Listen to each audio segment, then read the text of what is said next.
O sea que incluso en el enfrentamiento dialéctico entre radicales y liberales, todos acudían a la historia. Lo que pasa es que cada uno interpretaba la historia de una manera.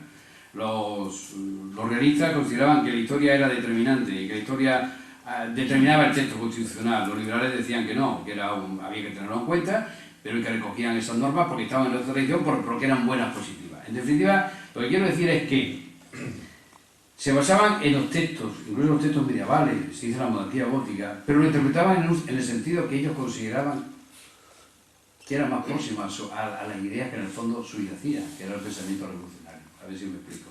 Ellos acuden a la historia, pero se dice, y en esto no hay acuerdo, que algunos dicen que era como táctica para poder decir, no, si esto no es una idea francesada, porque la crítica que se hacía era precisamente como que se estaba combatiendo con los franceses y luego estaba recogiéndose su idea. Entonces dicen, no, si cuando nosotros hablamos de soberanía, cuando hablamos de la educación, no estamos haciendo algo nuevo, algo que rompe con el pasado. No, sí que eso estaba ya en nuestras leyes y rebuscan. Y fíjate bien lo que te digo, las palabras rebuscan en los textos. Entonces, que los textos son interpretables y lo hacen en el sentido más favorable a sus propios pensamientos. Por tanto, buscan el pensamiento que plasma en la Constitución, lo buscan en textos de nuestra historia. Lo que pasa es que los historiadores están de acuerdo que dicen que deforman esa historia, porque esa historia no es la que ellos dicen. No sé si... Pero evidentemente sí. Otros se dicen que era un pensamiento sincero, que evidentemente en aquellos momentos, como consecuencia de la guerra contra los franceses y del reencuentro de los españoles de otra pretoria con la pérdida de las colonias, se produjo un sentimiento nacionalista del cual estaban muy imbuidos los liberales de aquella época. Y entonces, por tanto, esto es así. Y una de las fuentes, por tanto, es este historicismo que por algunos se califica de romántico. Entonces, ¿cómo salvar ese que tú dices, perdón? Pero es que esto no estaba en la historia, esto no era la historia. Esta monarquía que ellos dicen no estaba en la historia. No existió en España, o alguno de los preceptos que se recogen los textos de soberanía no estaba. Entonces, ¿cómo puede decirse eso? Esto es una idea nueva, esto no es así, esto no corresponde a los que hemos estudiado y sabemos en la materia. Pero es que ellos interpretan, a lo mejor se acuden a las partidas para interpretar, justificar una idea que tienen. Es decir, que ellos, a ver si me lo explico, reinterpretan la historia. No sé si la reinterpretan. Le hacen una lectura y luego, por tanto, lo interioriza. La interioriza con arreglo a su pensamiento. Y su pensamiento era el pensamiento del naturalismo racional, era el pensamiento de los liberales franceses.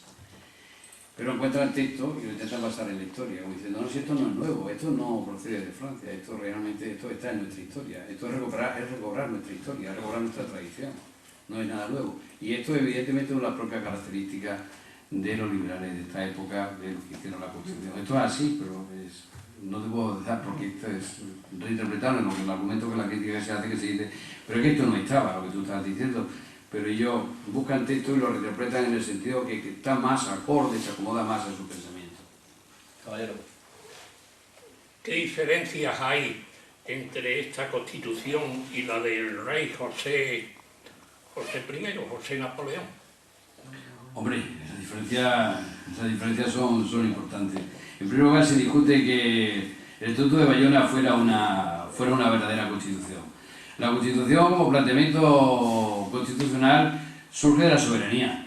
Surge de la soberanía del pueblo. Es el pueblo que se da a sí mismo su forma de organización. Y esa forma de organización la materializa a través de un texto, el texto constitucional. El Estatuto de Bayona no era ninguna Constitución, fue algo impuesto. Luego ya por la base no tiene absolutamente nada que ver. Pero es que es más, y esto es un tema muy bonito, pero es que es más. Todas las ideas cuando se quieren se utilizan para fundamentar las tesis que uno quiere. Entonces la teoría, ellos dicen que recoge la teoría del pacto social, pero ellos interpretan el pacto social de la siguiente manera, el Estatuto de Bayona, que hay un pacto, ficticio, lógicamente es una construcción teórica, si quiere abstracta, hay un pacto entre el pueblo y los reyes, y por tanto el pueblo otorga, en este caso concretamente, el Estatuto de Bayona, otorga el poder al rey. Y ese es el pacto. Pero claro, en la Constitución de Cádiz parte de una filosofía totalmente contraria. No hay ningún pacto. La soberanía radica en el pueblo, en la nación española. Y por tanto somos nosotros, nación española, a través de las Cortes, la que nos damos nosotros la ley a sí mismos. Luego, por tanto, aquí no hay ningún pacto con la monarquía, sino somos nosotros el que mantenemos la historia en cuanto que ha sido siempre una monarquía y todavía la hacemos nuestra, pero no porque haya una imposición, como dicen los realistas, que haya un derecho prácticamente natural o preexistente a que la monarquía exista, no sé si, sino porque nosotros, que somos historicistas y que creemos en nuestra historia, por tanto, nosotros de luego no discutimos en absoluto la monarquía, porque esa es nuestra historia, esa es nuestra forma de ser, esa es la forma de ser de España, y por tanto lo recogemos. Pero lo recogemos porque lo consideramos nosotros oportuno, no porque haya un pacto, no porque haya un pacto, no hay un pacto. Nosotros somos soberanos y bajo nuestro prisma de libertad y de soberanía decidimos la monarquía, una monarquía limitada, pero no porque haya un pacto.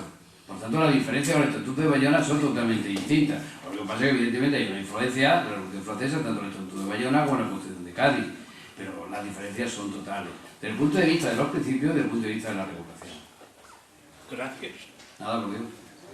Sí, a ver, volviendo al tema de la historia, se me ocurre, ¿no sería posible que más que una reinterpretación, sí, digamos, de la historia como estrategia, pudiera haber una especie de, bueno, de contagio de esa idea ya prerromántica que se movía por Europa, en Alemania o en Francia o en Inglaterra, que de alguna manera se ve ya en la literatura, a la que estaban bien, digamos, de la que estaban bien enterados Jovellanos, Meléndez Valdés, sí, y que ahí en ese movimiento, en esos sentimientos prerrománticos, había un retroceso en la historia, reivindicando la historia, que por otra parte vendría a reforzar esa actitud de lucha contra los franceses que implicaba la autoafirmación de nuestra nación y de nuestro pasado frente al enemigo francés, y que de alguna manera incluso, yo qué sé, por ejemplo, en esa distorsión de la historia, las cortes medievales podrían también ajustarse y justamente, ¿no? justamente, eso es una idea que la acaba de definir perfectamente el profesor Antiguo. En la teoría constitucional, digo, del liberalismo español, influyó de un modo muy significativo la crítica a circunstancias históricas en las que este liberalismo hubo de expresarse. No debe perderse nunca de vista que el liberalismo sale a la palestra pública en medio de una conmoción nacional sin precedentes, la invasión francesa y la subsiguiente acefalía de la monarquía tras el suceso de Bayona, la generosa y aún heroica insurrección popular, el levantamiento independentista en América, la Junta de Defensa, la formación de la Regencia y la Junta Central, son las principales secuencias de estas circunstancias históricas. La Corte de Cádiz son el corolario de esa dramática situación que concluye con una increíble victoria militar, diría guerrillera, y con una derrota civil tras el regreso del deseado Fernando. O no podía ser menos, esta excepcional circunstancia histórica influyó de forma decisiva en la teoría constitucional del liberalismo. Sus premisas revolucionarias encastilladas en la tradición irracionalista y el pensamiento constitucional de cuño francés se impregnaron de populismo y también de nacionalismo patriótico. Dicho de otro modo, sus premisas se misturaron con unos tintes claramente hegemónicos e incluso románticos. La Constitución de 1812 fue en realidad la respuesta civil de unos liberales profundamente nacionalistas que se erigieron representantes de todo el pueblo en armas, una respuesta que creó la moderna conciencia nacional y patriótica española. Lo acaba de definir perfectamente. ¿Alguna pregunta más?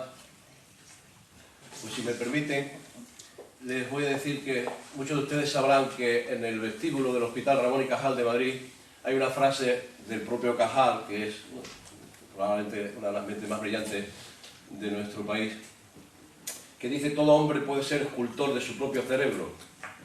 Evidentemente, charlas como estas ayudan a que esculpamos nuestro propio cerebro, nuestra formación.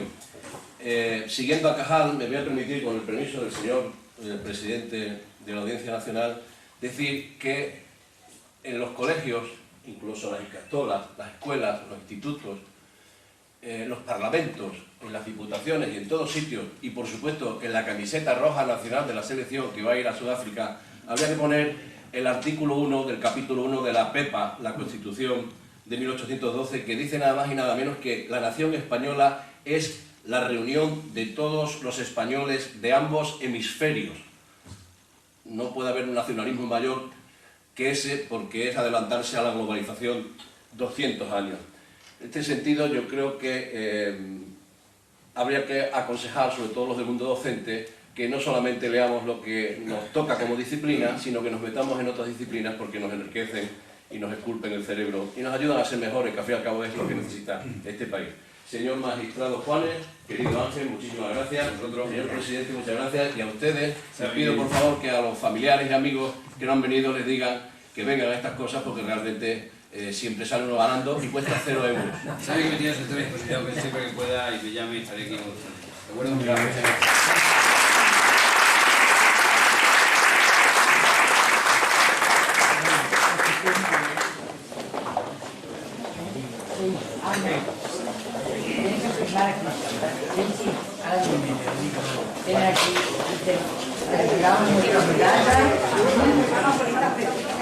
Lleven.